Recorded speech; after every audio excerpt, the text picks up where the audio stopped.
My name is Catherine Hall. I'm the chair of a centre at University College London called the Centre for the Study of the Legacies of British Slave Ownership.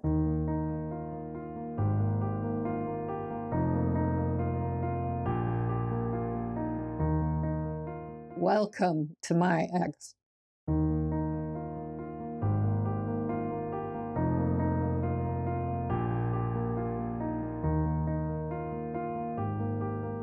The whole question of the legacies of slavery and the importance of thinking about new ways of understanding that history really began in a very significant way in 2007 in Britain, which was the year of the bicentenary of the abolition of the slave trade.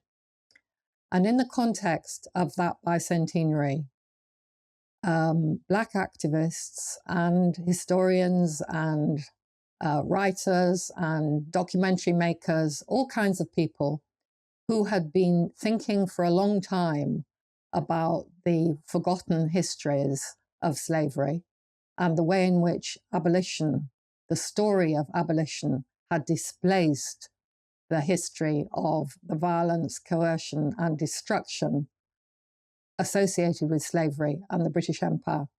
2007 created an opportunity for that to become what I think of as a national conversation about the slave trade and how it should be remembered.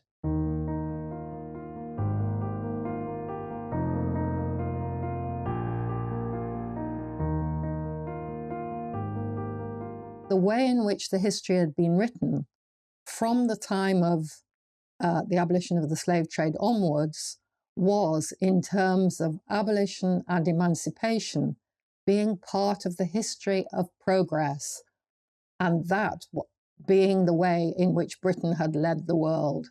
So that notion of the civilizing humanitarian route which Britain had taken, and that was Britain's task in the world, its moral task, to improve the rest of the world in the image of itself. That's been the way in which the history has been understood. So to unpick that history became a major task.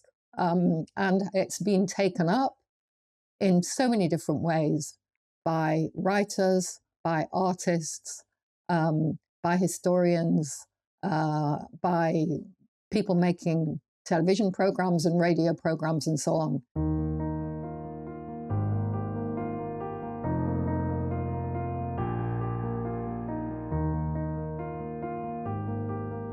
So trying to write a different kind of history, a new history, which takes on the violence and destruction of empire, is part of what I think of as a reparatory project. That it's not the same as the political movement for reparations, which is about seeking financial restitution for the wrongs that have been done, but it is a kind of necessary step in public recognition of the wrongs that have been done and the importance of recognizing those wrongs and taking some responsibility for it in the present. Now, people say, why on earth should we feel responsible now? This all happened a mighty long time ago. But of course, part of the work that's been done has been to establish the ways in which these patterns of racialization and inequality became totally embedded, not just in domestic society here in the UK, but also in the global economy.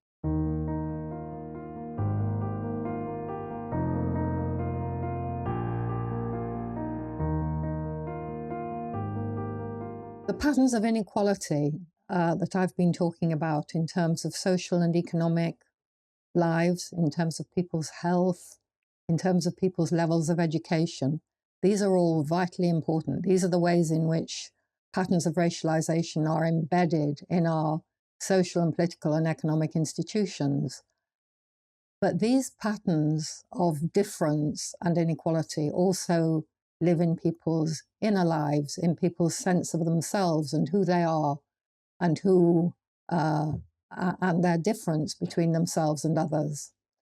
And that's, in that sense, the trauma of slavery, the trauma of captivity, enslavement, and what it meant to live the lives of captives and all that followed from that in the economies of the Caribbean have lived on intergenerationally.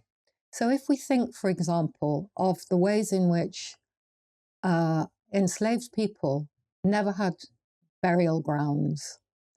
You know, if you go into a Church of England, an Anglican church in Jamaica now, it's full of monuments to colonists, to slave owners. And you find them, of course, all over the United Kingdom too. But where do you find the burial grounds of enslaved people? You don't. I mean, there are no memorials